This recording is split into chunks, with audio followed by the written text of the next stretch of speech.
Best Indie Nintendo Switch Games 2022. Since its release, the Nintendo Switch has become the go-to platform for Nintendo exclusives and third-party indie games, affectionately called Nindies. Among these beloved games are heavy hitters like Stardew Valley, Dead Cells, and Celeste, along with many lesser-known titles that benefit from the Switch's portability. In this list, we'll highlight the best indie Nintendo Switch games to play in 2022, including the best multiplayer indie Switch games and Switch-exclusive indies. Umurangi Generation. Umurangi Generation is a first-person photography exploration game dripping with style and character modeled after urban street culture. In it, you play as a photojournalist tasked with documenting their city during a turbulent time in the near future. Similar to games like Pokémon Snap, you're scored based on how you capture your subject, though you have a lot more freedom to edit photos to achieve a desired look. If you decide to pick up Umurangi, we recommend getting the Macro DLC as well, which addresses your character's abysmal default movement speed by giving you rollerblades and other new features. Neon Abyss. While dungeon crawlers are typically set in dark, fantasy-based worlds, Neon Abyss bucks that trend with a bright and colorful cyberpunk aesthetic. This roguelite action platformer sees you running and gunning your way through randomized dungeons as a member of Grim Squad, a task force assembled by Hades himself. As you progress through each level, you'll receive random item drops that grant passive effects which can be stacked infinitely to create a wide variety of unique combinations. Over time, new rooms, items, bosses, rules, and endings are introduced, making each run feel entirely distinct. Chicory. A colorful tale. One of 2021's most surprising indie hits, Chicory. A Colorful Tale is a 2D adventure game about a janitor dog named Pizza who discovers a magical paintbrush. This artistic tool lets Pizza use brushstrokes and splashes of color to bring their cartoon world to life as they explore new areas, solve puzzles, and battle bosses. The game tells a surprisingly emotional story that's sure to tug on players' heartstrings and offers a fresh perspective on what it means to be an artist.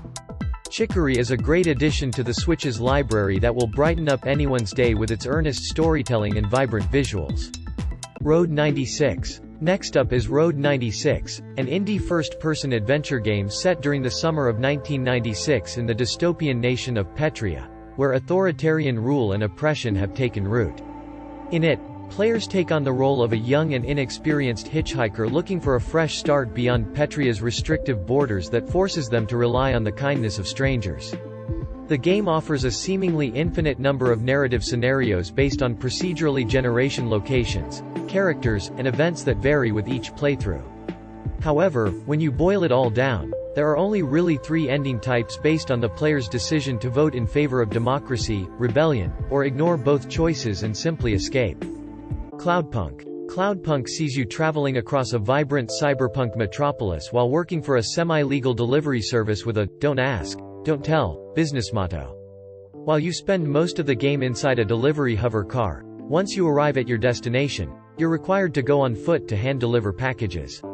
Your customers come from all walks of life, but primarily consist of shady characters such as androids, hackers, rogue AIs, and more. The game encourages you to discover secret locations and rewards you with cool items and world-building lore. Spelunky 2. Spelunky 2 is a roguelike 2D platformer that maintains the devilish design of its predecessor while introducing new traps, enemies, secrets, and refinements. This includes updated graphics, new environments, and reworked liquid physics that allow water and lava to drip and spread more realistically. In it, you and your friends take on the role of adventurers tasked with traversing hazard-laden levels set on the moon.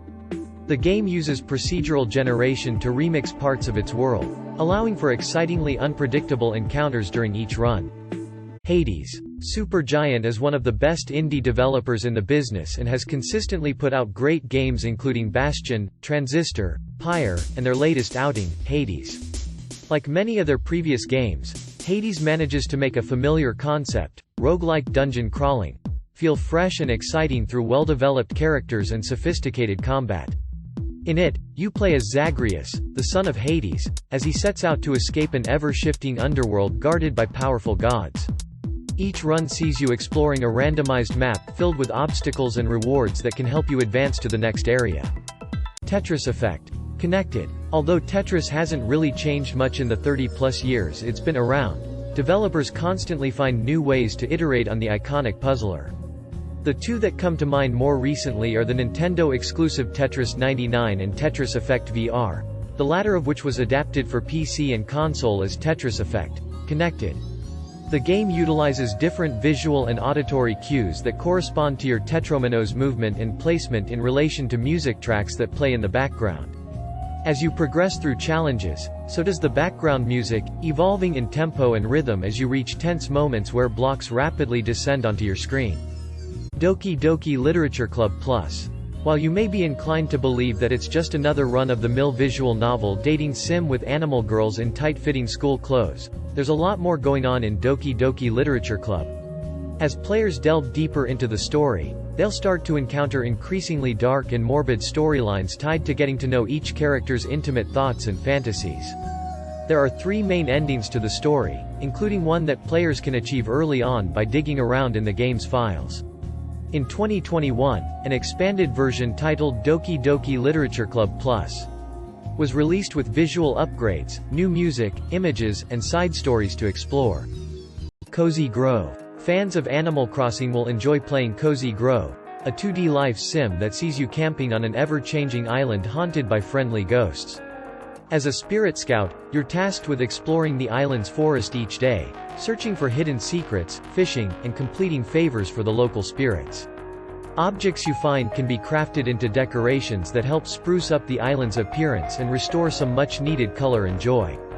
Completing the main story will take you roughly 40 hours, and since the game is synced to real-world time, you'll find yourself checking in on Cozy Grove daily.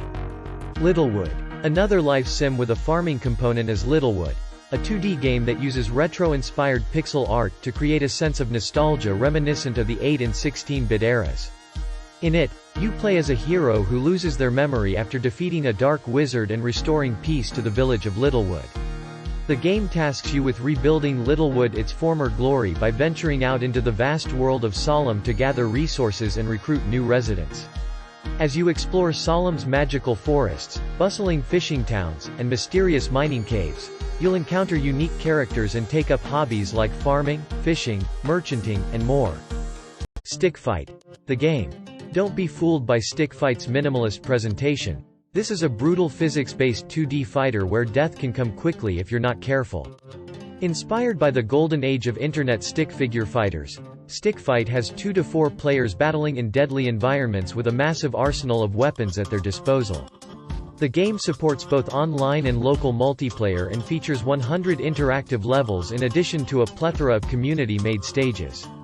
We recommend this title to anyone who enjoys playing Smash Ultimate and wants to experience a different, less serious take on the platform fighter genre. Astroneer. Astroneer offers a vibrant space sandbox to explore as you set out to colonize an alien planet. The game features a unique crafting system that sees you creating a network of stations and power plants that can tether your character to provide oxygen as you explore the world. What sets Astroneer apart from other base building games is its terrain tool, which allows the wielder to bend the environment to their will. Lastly, Astroneer is continually updated with new explorable planets, cosmetics, hazards, vehicles, and craftable items.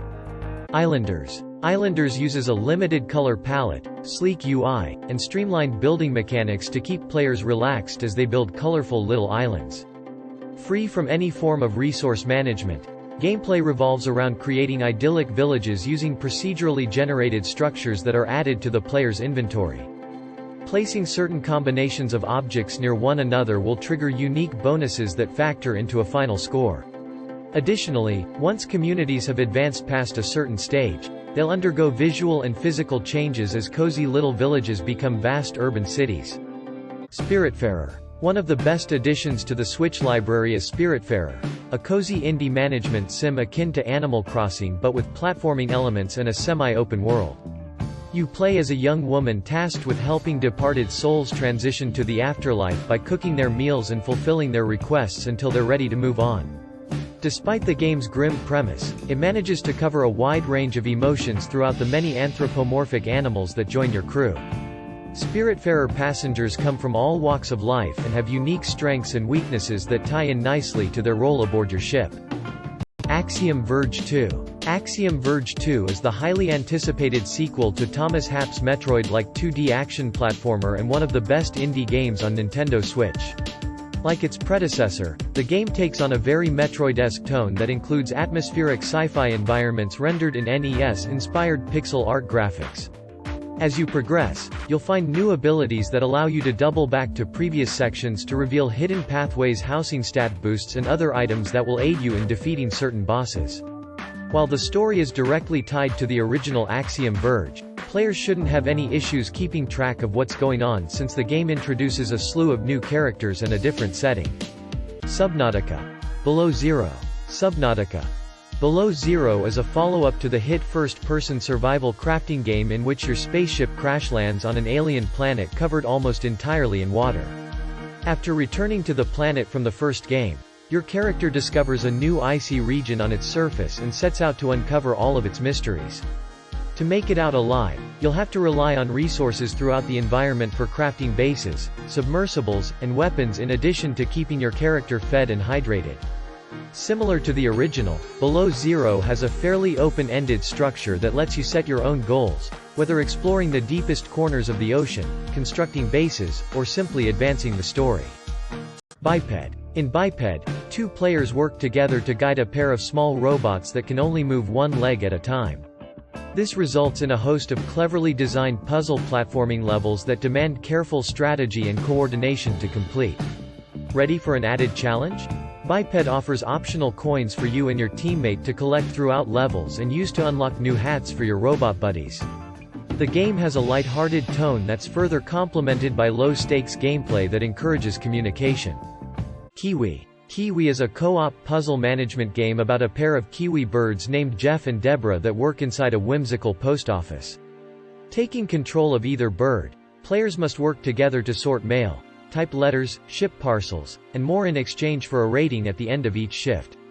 Tasks are completed by using jumping, flapping, pecking, and butt-slamming your way around uniquely designed levels filled with all sorts of interactive levers, bells, and buttons. There are a ton of cute cosmetics to unlock using stamps you earn from meeting your quotas, and various mini-games keep the gameplay feeling fresh and exciting. Slime Rancher. Next up, Slime Rancher is a playful farming game with monster tamer elements that tasks you with managing an alien ranch populated by cute slime creatures. Your job is to catch slimes, bring them back to your ranch, and feed them various foods until they create plorts, which acts as the game's main currency and method for upgrading your tools and farm. Since there are many slime species to encounter, you can look forward to breeding different slimes and discovering new variations with unique characteristics. Bear in mind, not all slimes get along with one another, so you'll have to monitor their interactions and work to keep them separated and stop one breed from wiping out the rest of the population. SteamWorld Quest. Hand of Gilgamech. Swedish indie developer Image and Amp Form continues to impress us with every new game they put out.